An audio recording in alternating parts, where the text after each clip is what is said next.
Excellent sir, I take this opportunity to invite you. Wapi ule DJ. And now, let us be upstanding to welcome on stage the United Democratic Alliance presidential nominee for the 2022 August general elections, His Excellency Dr. William.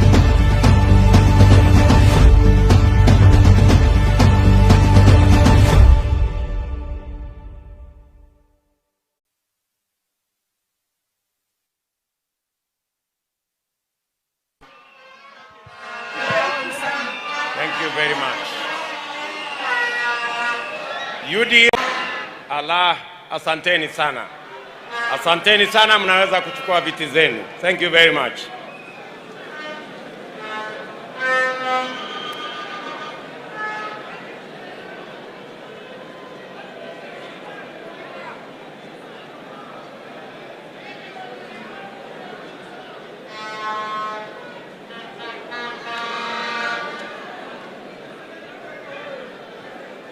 Mwenyekiti wetu Mheshimiwa Johnson Muthama, katibu wetu wa chama Mama Veronica Maina, officials wote wa chama chetu cha UDA, marafiki zetu, viongozi wa vyama mbalimbali ambao wamekuja kama marafiki kuja kushuhudia sherehe hii yetu ya leo, ndugu wa bunge, magavana, maseneta, MCAs na wajumbe wote wa chama cha UDA. Hamjambo? Hamjambo? Bwana Yesu asifiwe. Assalamu alaikum. Hebu mnipungie hivi mkono jameni, nione kwa mbali. Asanteni sana. Asanteni sana.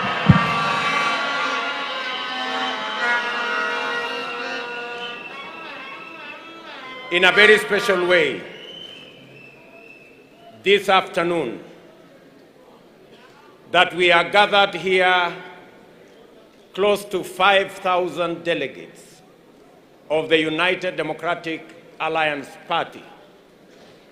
It is a historic moment because this is a party that a year ago was not the party we have today.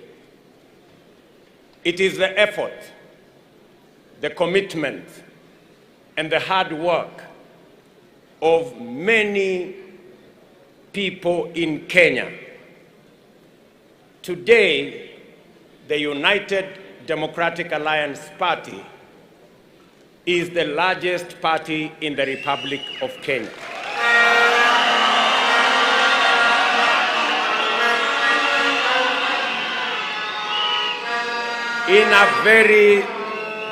In a very special way, I want to thank many leaders, senators, governors, and members of parliament who worked with me tirelessly and with a lot of courage and commitment to put together this party that today has over 7 million members.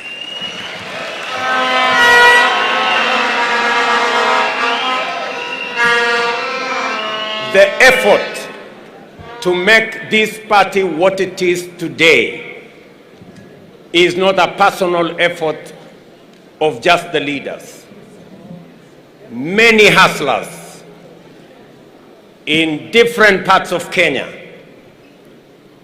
people who are engaged in all businesses, have registered, have supported the registration, they have financed the registration, they have facilitated the registration, and I want to tell each and every one of them today a very big thank you for making UDA what it is today.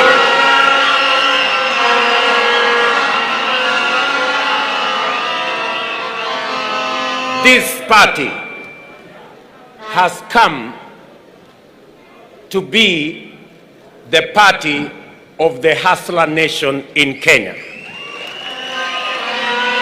This is the party.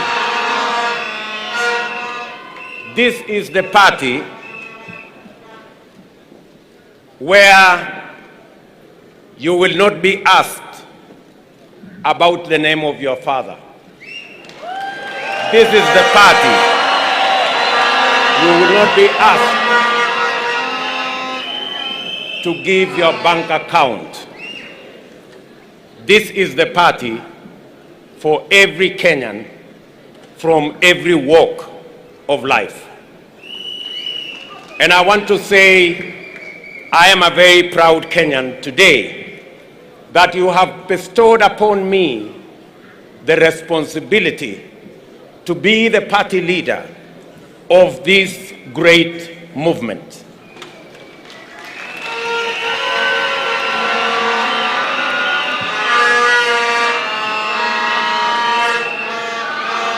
I thank everybody who is with us here today, in person as well as in spirit, including the millions of Kenyans following this event on radio, on television, and online through various platforms. I am grateful for your support, sacrifices, and the time you have taken to congregate at this culmination of a most eventful journey in our lives. I do not take your support and your time and your interest for granted. And as always, I welcome you to walk with us on this road until we knock on the gates of our glorious tomorrow. I thank our party delegates for the work they have done in guiding the hustler nation through a transparent nomination process, and for their consideration in bestowing upon me the immense responsibility of representing the United Democratic Alliance in the forthcoming presidential elections. I am profoundly humbled and immeasurably honored. And I accept your nomination to be the United Democratic Alliance candidate in this year's presidential election.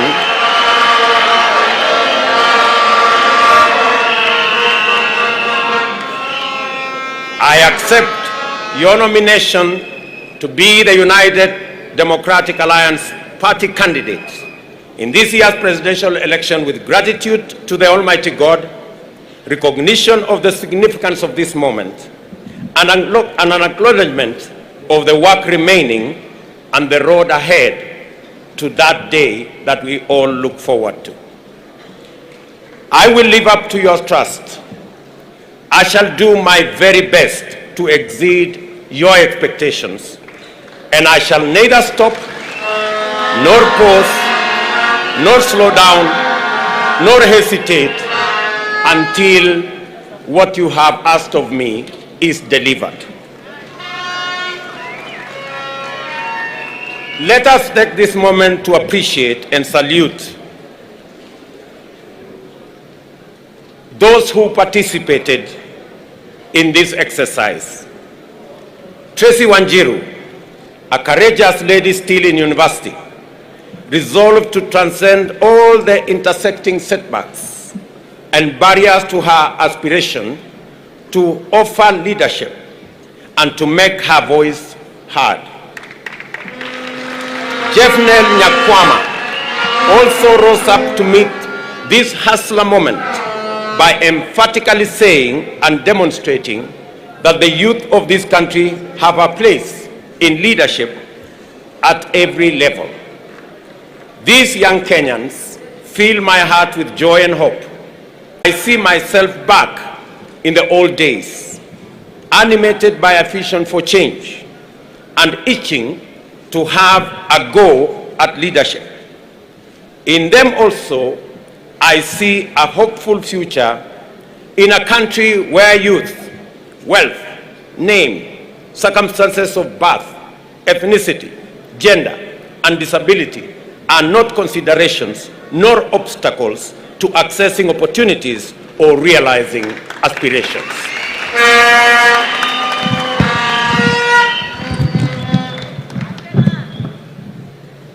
As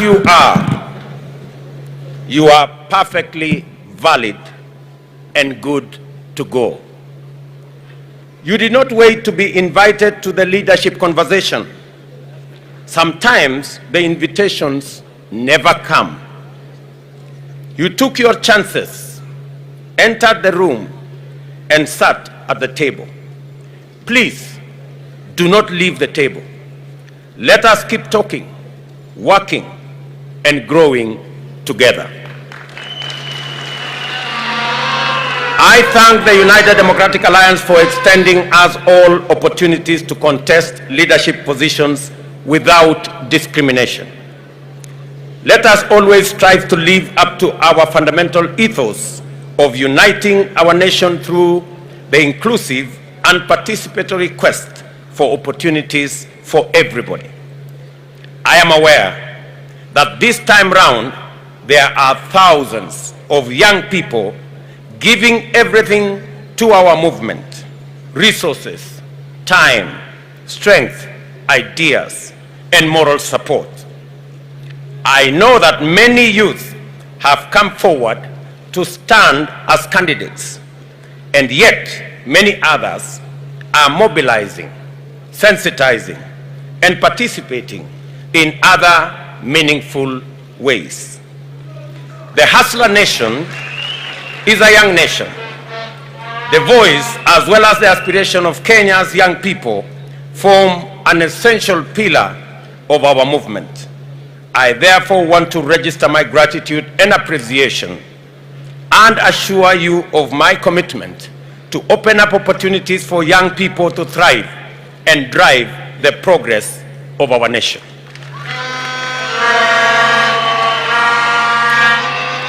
For me, this moment has been long in coming. I have been engaged in political leadership and associated activities since my university days. Obviously, I did not have the opportunity in those days to seek presidential nomination. But I rose from the bottom of the party pyramid, working my way up until I entered party leadership and eventually became a member of the National Assembly at the age of 31. I was an assistant minister at the age of 33 and a cabinet minister at the age of 36 and an opposition MP at the age of 37. And that has sort of formed the basic rhythm of my career ever since. In that time, I have learned a lot, made mistakes, achieved successes, and refined my leadership philosophy and vision for this country. I have learned that leadership failures can cost the country tremendous opportunity and inflict irreparable harm on those many people who depend on us. I have learned that the biggest mistake a government or a party can make is to fail the inclusion test. My original political intuition that governance is all about the people and that development can only be sustainable if programs are designed on the people's terms. I have learned that continuous engagement with the people is indispensable to effective governance, and that leadership works and listens more and speaks less. My first bid for a party's nomination to contest the presidency was in 2007, which I did not win, and I conceded defeat and went all out to support the party and its candidate then. I believe we made a good account of ourselves. My second bid for a presidential nomination was in 2013. This was again deferred, as my party subsequently resolved to merge with another party.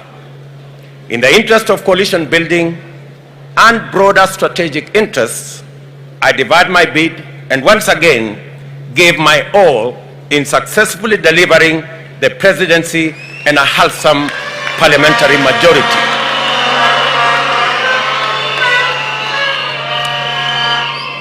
Today, I know without any shadow of doubt that the time has come to represent the hustler nation.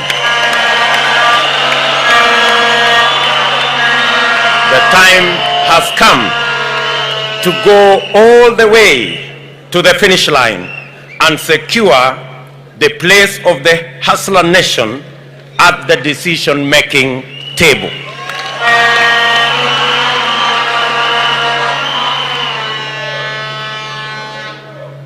Let the message get out from this very moment and from this place that I am ready, that I will do everything and my best at that, and most of all, that I am determined to give you a campaign you will be proud of and to win.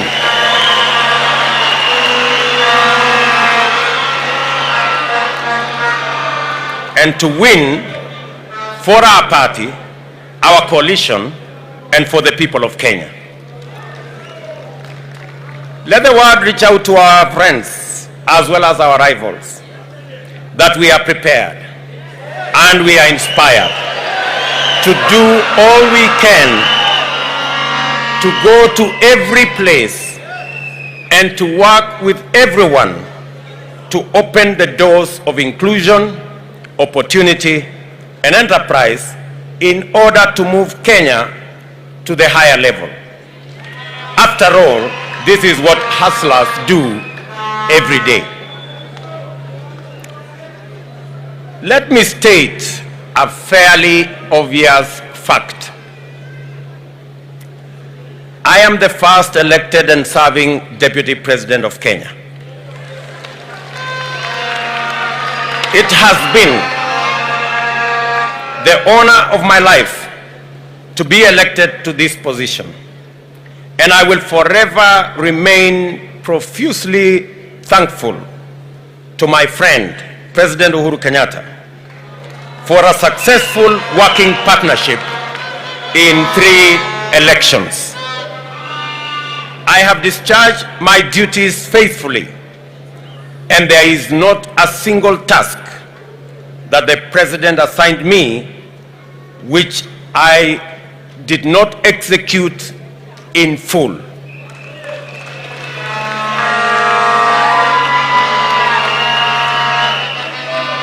The Jubilee Coalition we formed a decade ago was formed through a covenant to eliminate the politics of hate, division, and ethnicity. Political competition organized around ethnic division is toxic, yet many politicians accept this to be the essence of democracy. Our covenant formed the foundation of a new approach, issue-based politics, institutionalized through national political parties. We succeeded in demonstrating that democracy does not go hand in hand with chaos, confusion, or instability.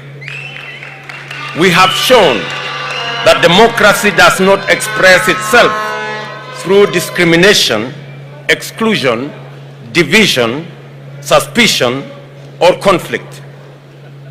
In government, we focused on delivering those projects and programs that would enable the state meet the people at their point of need. Therefore, we swiftly transformed the country through unprecedented investments in infrastructure as the springboard to effective, efficient, and sustainable service delivery to all parts of Kenya. As a result, We built a new, modern, 700-kilometer long standard gauge railway, constructed 10,000 kilometers of new tarmac, and connected 6 million people to electricity. We also set up 150 technical training colleges.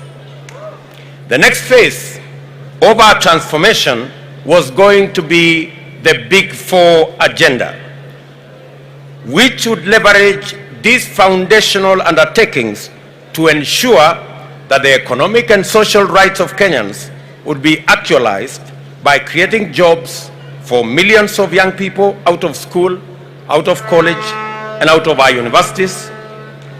It would also transform agriculture to increase food production and to lower the cost of living and increase money in the pockets of millions of farmers. Big Four would also radically change our delivery of healthcare by rolling out a comprehensive universal health program. This would complete the task of transforming Kenya that we had been assigned in 2013. From 2017, however, the party backpedaled on its foundational commitments, including the founding covenant. The party rejected national, inclusive, issue-based transformative leadership and embraced parochial, ethnic, divisive, and retrogressive politics.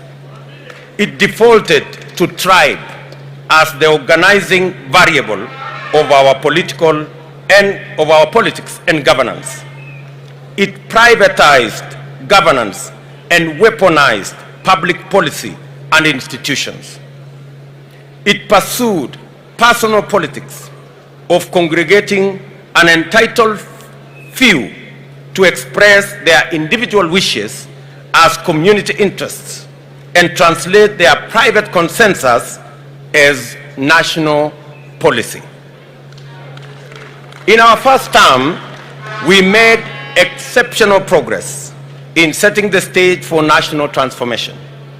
In our second term, we witnessed accelerated regression into the tyranny, personality cult politics, and the weaponization of public offices to intimidate, harass, and persecute Kenyans perceived not to worship those in power. Many large enterprises were destroyed. Many business owners harassed. Many leaders subjected to humiliation, intimidation, blackmail, because their only crime was holding contrary opinions to those holding the levers of state power.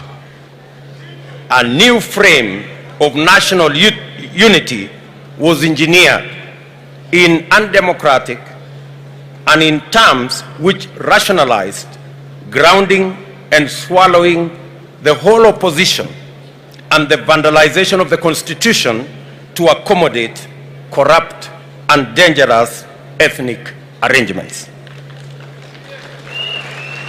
At the same time, the Big Four agenda was abandoned, pushed into the back burner, as execution of its flagship projects was left at the mercy of forces of emergent state capture. Those who remained loyal to our founding vision were shunned, hounded, threatened, and then persecuted. This is how we lost 4 years that would have gifted us with a brilliant blossoming of a beautiful dream which inspired millions of Kenyans in 2013. To his credit, my friend the President did inform me that he needed space to work on his personal legacy as the 4th President. I obliged, and this led to my eventual retreat to the margins of a government that I had participated in forming.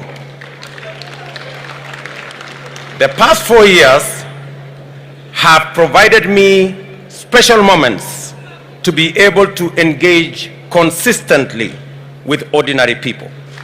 As Deputy President, I have worked directly with Wananchi, going to meet them in their villages, their markets, their farms, and their places of work, and to have practiced the leadership of listening more and speaking less.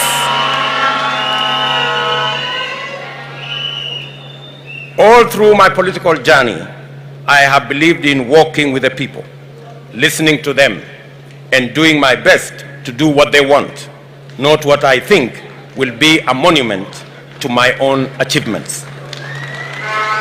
I have learned that our plush, comfortable, secure offices are inaccessible to the majority of the people who need them the most. As a leader, this is a huge setback because it costs us the opportunity to be useful and effective. These engagements taught me a lot about things I thought I knew. Most importantly, they reminded me the most important question of all: what does the government do, and for whom does it work, and how therefore should it work?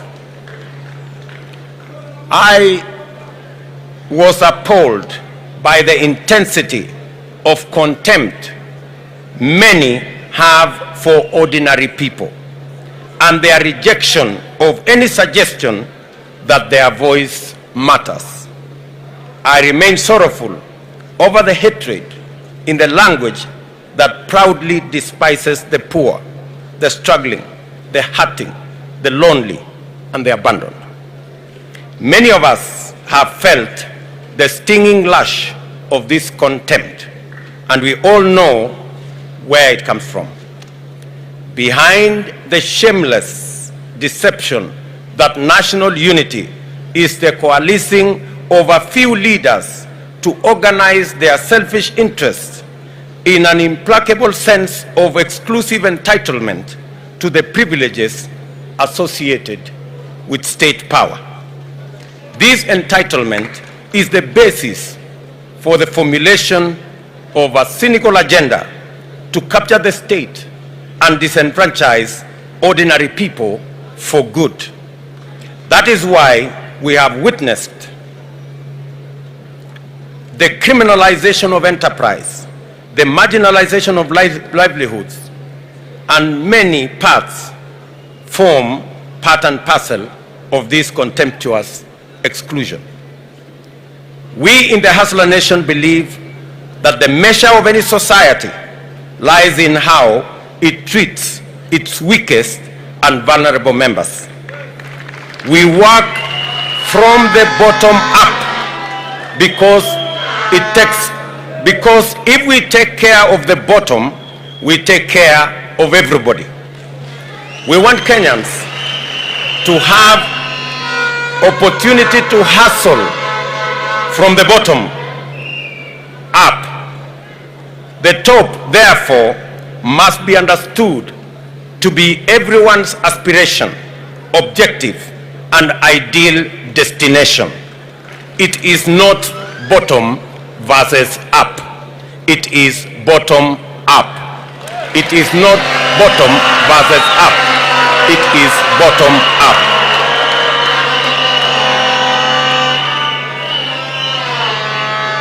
I commit, therefore, to live up to the original covenant of championing the establishment of everlasting peace, unity, and opportunity to prosper in our country. I make this commitment on the understanding that sustainable unity can only be achieved through meaningful political and economic inclusion.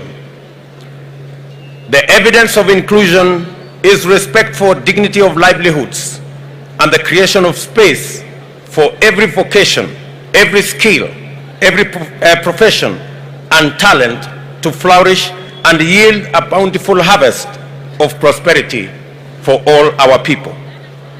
At the same time, I reject the suggestion that a united country is one that has no political competition or opposition. Rather, I view the foundation of an inclusive Kenya as one governed by an effective democratic government with robust checks and balances, overseen by a vigilant and responsible opposition and a strong civil society movement. I call your attention to the fact that over the past 4 years, the purchase, compromise, and eventual liquidation of the opposition and legitimate political competition set the stage for an effective state capture. I must therefore specifically undertake that under our administration, we shall boldly and firmly confront and dismantle the now pervasive conflict of interest that has rapidly evolved into state capture through corrupt political and economic arrangements. Public policy must not be customized to benefit the private and personal interests of a select few. Ladies and gentlemen, I want to conclude my remarks by framing the picture. What are we up against? What is the 9th of August about? We must be very clear in our minds why your vote counts on the 9th of August. On the 9th of August, there will be a competition of ideas. There will be a competition of sides. We are on one side, our competitors are on the other side. Let me say this for clarity so that Kenyans go to the polls on the 9th of August understanding what is on the ballot. On the ballot on the 9th of August, the great people of the Republic of Kenya will be two groups. One who believe that the way to the future of our country is through changing the Constitution. On our side, we believe that the way to the future of our nation is by changing the economy of our nation.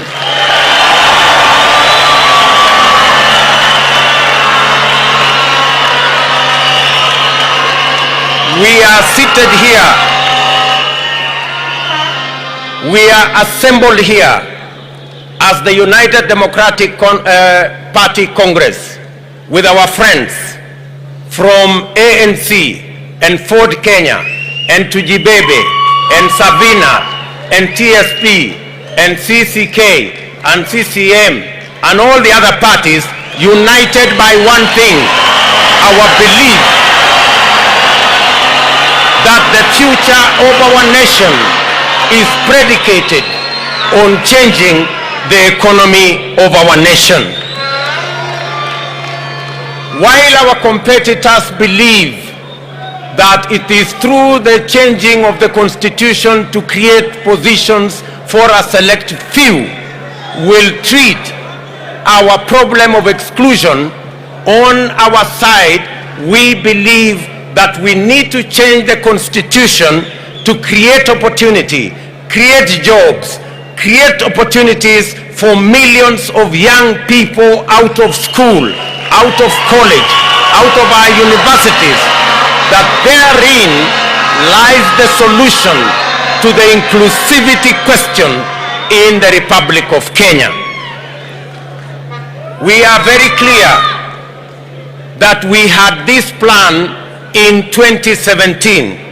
Unfortunately, the forces who are against the people of Kenya, who do not want to share opportunity, who believe that Kenya is their privilege, who believe they own this nation, they sabotage the Big Four plan because they did not want the young people of our nation to get the opportunity to work and to get the opportunity to do business.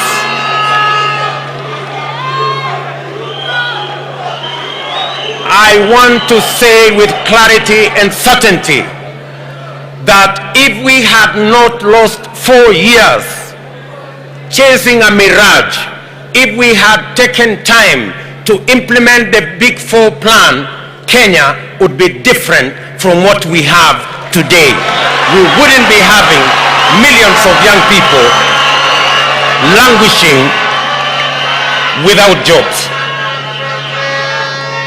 While our competitors believe that they will go to the polls so that they can get the opportunity to change the constitution so that a few people can share power, we are telling them we will go to the polls to elect leadership that is going to create opportunities for empowerment, not sharing power, for the empowerment of millions of citizens of our republic.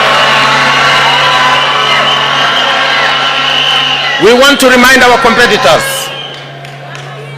that 10 million Kenyans today are in a lottery because they have no defined jobs, they have no defined business, they have no access to credit, they have no place to do business, there is no law to protect their enterprises. And we are saying that the opportunity that we have as the people of Kenya is not to change the constitution to create positions and share power among few people. The opportunity we have in Kenya is to create the opportunity for the empowerment of millions of citizens through jobs, through opportunities to work in their enterprises, in their businesses, and to make sure that our economy works for all Kenyans.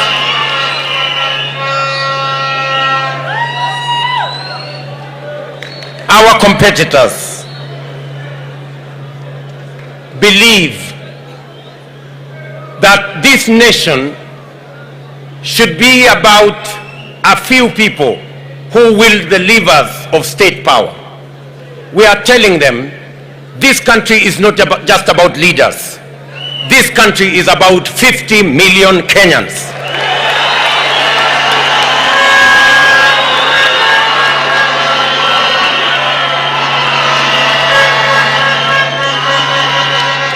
And because it's about 50 million Kenyans, we will not accept to go the journey. They have told us they will bring back the BBI monster because they want to create an imperial presidency.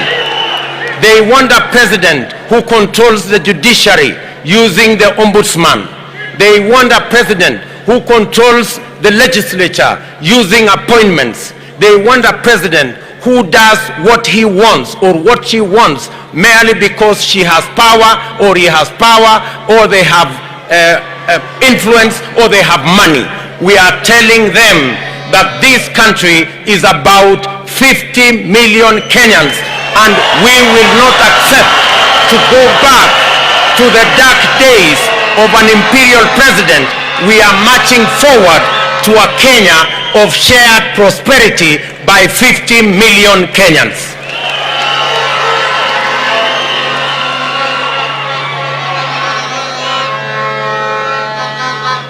Our competitors believe that this country belongs to those in power. They believe in impunity. They believe in monopolies. They believe in cartels. We want to tell them we believe in the rule of law.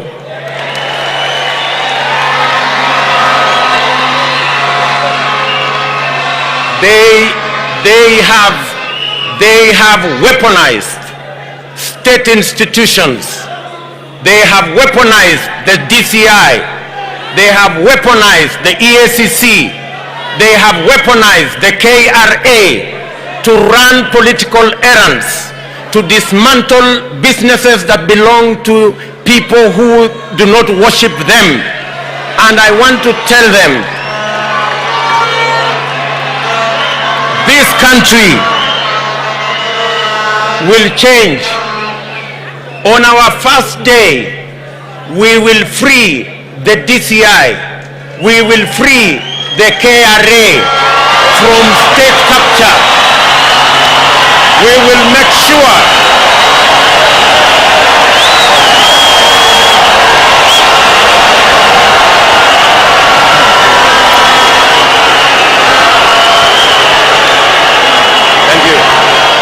Thank you very much.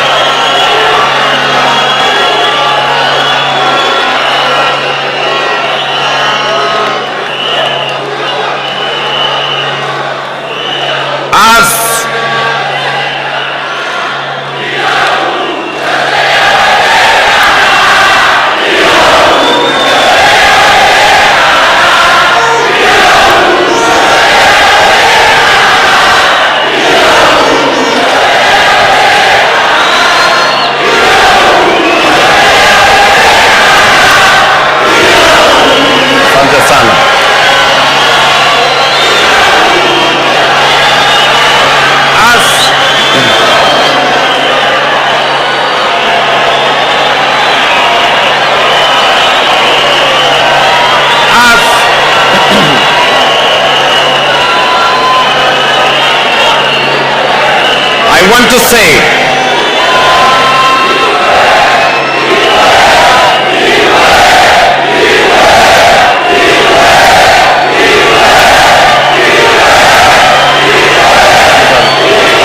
thank you very much.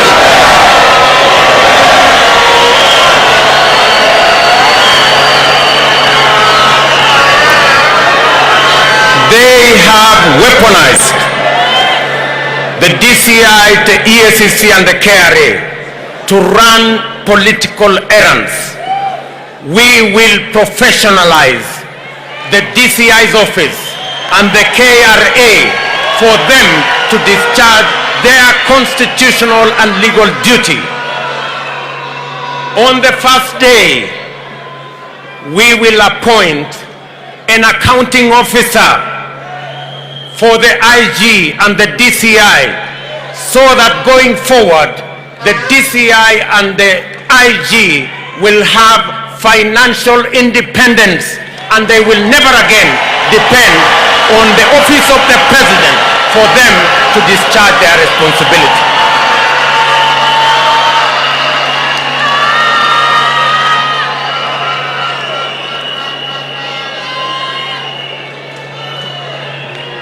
As they weaponize the KRA, we will do the complete opposite. We will professionalize the KRA, digitize the KRA, and make sure that it collects all the taxes professionally. And the 60% of the taxes that are not collected as VAT, we will make sure that we will create the mechanism, the digital platform, so that we can collect taxes and we don't have to fight Kenyan enterprises and destroy people's businesses.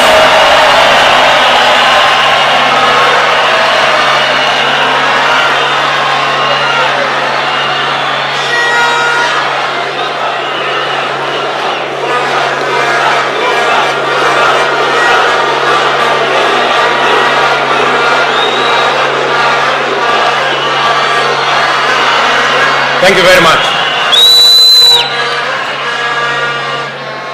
Our competitors have proposed that they want to change the constitution so that they can make the judiciary to be subservient and to be accountable and to be answerable to the executive. We want to tell our competitors we will do the complete opposite.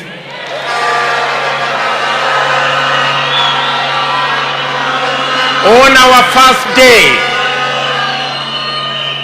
we will operationalize the judiciary fund so that we can free the judiciary, give them financial independence so that they can discharge their responsibility of sorting out disputes, making sure that criminals are put behind bars, and making sure the corrupt find their place in jail by making sure that they have the independence to discharge their responsibility without the current encumbrances imposed on them by resources that are not being released, because there is a deliberate move to ensure that the judiciary fund has not been operationalized, yet it has been in our laws for the last 10 years.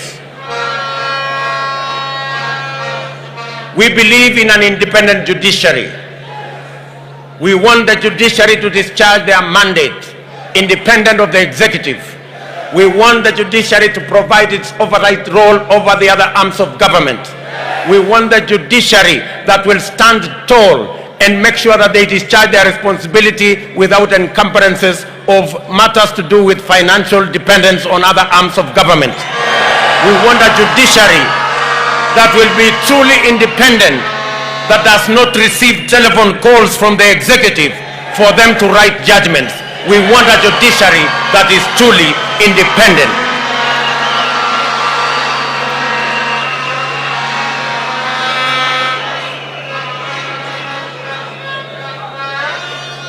Good people, agriculture will be on the ballot in this election.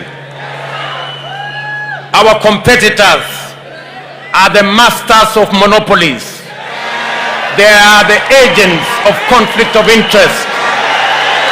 They are the agents of state capture.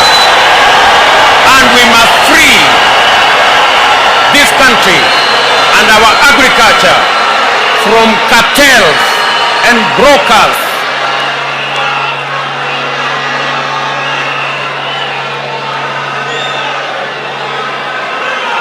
We are telling our competitors that we will deal firmly with conflict of interest. We will deal firmly and eliminate brokers and cartels and monopolies that have taken hostage our agricultural sector. And we will make sure that every farmer has access to quality seeds, has access to subsidized fertilizer, have access to markets, have access to good prices, and they have access to government support so that they can produce food for our nation, so that every farmer can earn a decent earning for their produce, and we can reduce the cost of living and make sure that every Kenyan has disposable income, and we can grow our economy, pay our taxes, and stop begging for loans and debts from other countries, because we can stand up for ourselves.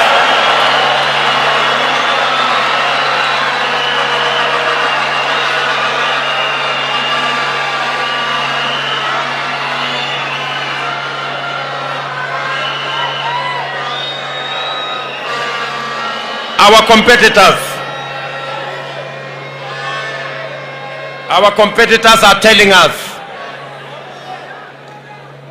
that it is okay to have debt. Our competitors are telling us every country has debt. Yes, we agree every country has debt. But good people, we can do better. We can think better to be able to grow our own revenues, and we must not be slaves of debt from any place or any country. Debt must be the last resort. We must grow our economy. We must empower our enterprises. We must create opportunity in agriculture so that we can grow our tax base, get as many Kenyans as possible to pay their taxes so that we can run the affairs of our country on the basis of the revenue that we collect. President Mwai Kibaki taught us that it is possible for us to grow our tax revenues. He took over when tax revenues were at 200 billion. He left when we were collecting more than $1 trillion. Our tax collection has stagnated because of conflict of interest. Our tax revenues are stagnated because we do not have a concrete plan. We are saying our movement will create a concrete plan that will expand our taxes so that we can double our tax revenues and reduce on borrowing and debts that can cripple our country.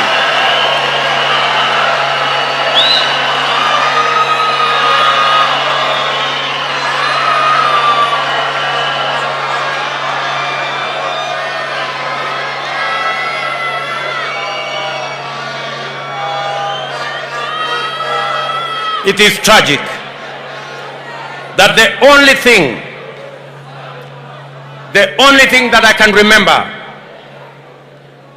on matters to do with the economy that the handshake has done is to borrow 7 trillion in the last 5 years. It is a tragedy that we must investigate.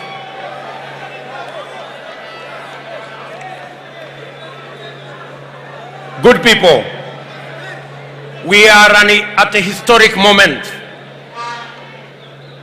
We have to make our choices carefully on the 9th of August, because what is on the ballot is either Kenya moving forward into prosperity or Kenya regressing into tyranny and poverty. The choice is as clear as day is from the night.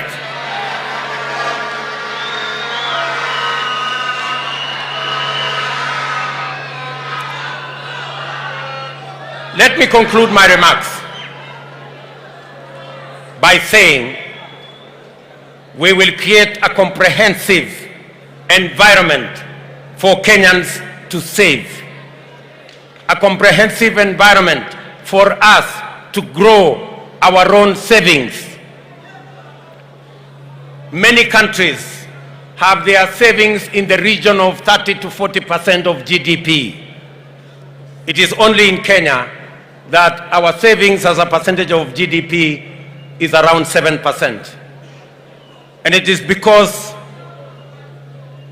we think debt is the easier route. I want to say savings is the better route. And that is what we must go. That's what we must do.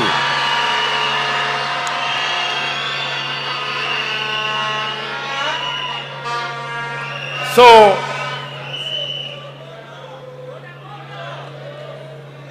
my good people of Kenya, let me say this contest has been defined. Kenyans know what to vote for in this election. You will vote for the people who are looking for power, positions, the cartels, the state capture, the conflict of interest, the brokers, or you will vote for the future of our country, the jobs for our young people, opportunities for our business people, opportunities for our farmers, an accountable executive, an accountable judiciary, an accountable government, and a future for everybody. That is what is on the ballot on the 9th of August.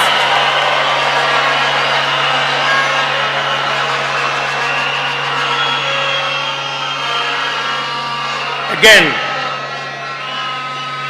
let me thank all of you for sparing time to listen to me. I appreciate your patience. I appreciate your commitment. I appreciate your time. I appreciate your sacrifice. I want to thank many leaders who have had to suffer and be victims of a weaponized fight against business, a weaponized fight against leaders. I want to thank many leaders who are here, specifically members of parliament who are here. Can I ask members of parliament who are here to stand up from the UDA party?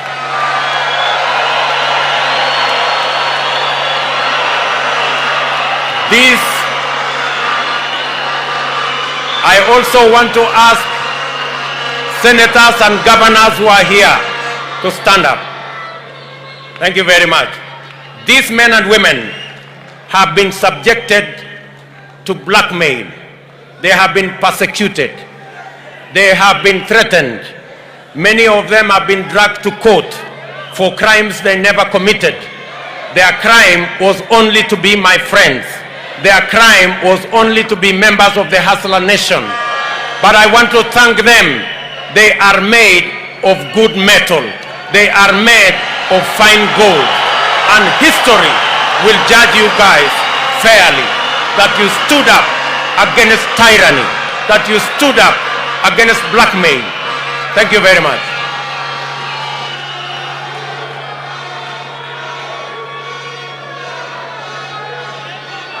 The weaponization of the DCI, EACC and KRA is not limited to these leaders. It goes to many business enterprises have been crippled and destroyed by a weaponized DCI, EACC and KRA. Today, it is not just the big business. It is not just Humphrey Karaoke's business. It is not Tabitha Karanja and Keroje business. Even the border today are victims of a weaponized fight against people who don't share in the belief of those who hold the levers of power today.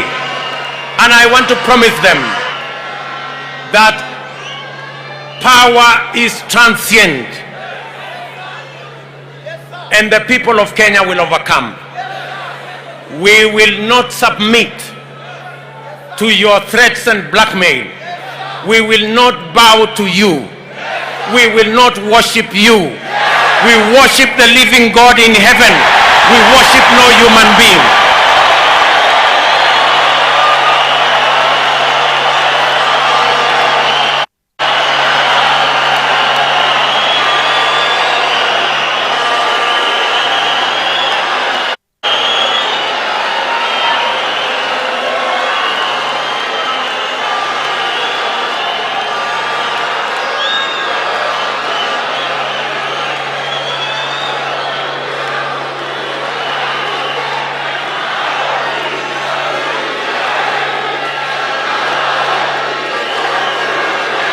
Asanteni sana.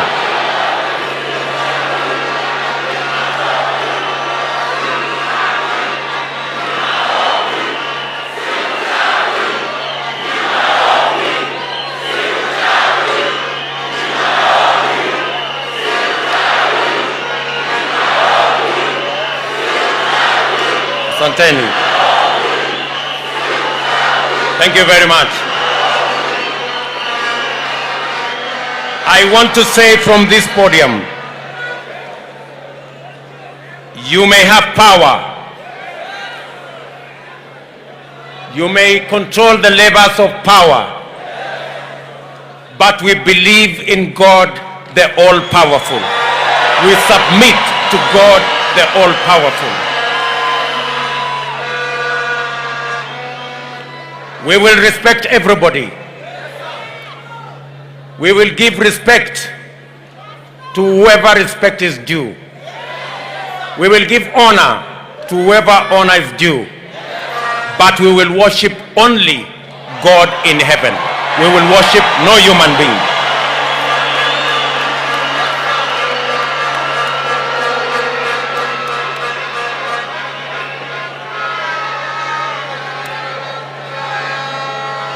I want to thank you very much for listening to me. I accept this nomination with humility. I commit that I will do my very best to make sure that I don't let you down and that I actualize the aspirations and the wishes of each and every one of you and make your dreams come true. Thank you very much. God bless you. Asante.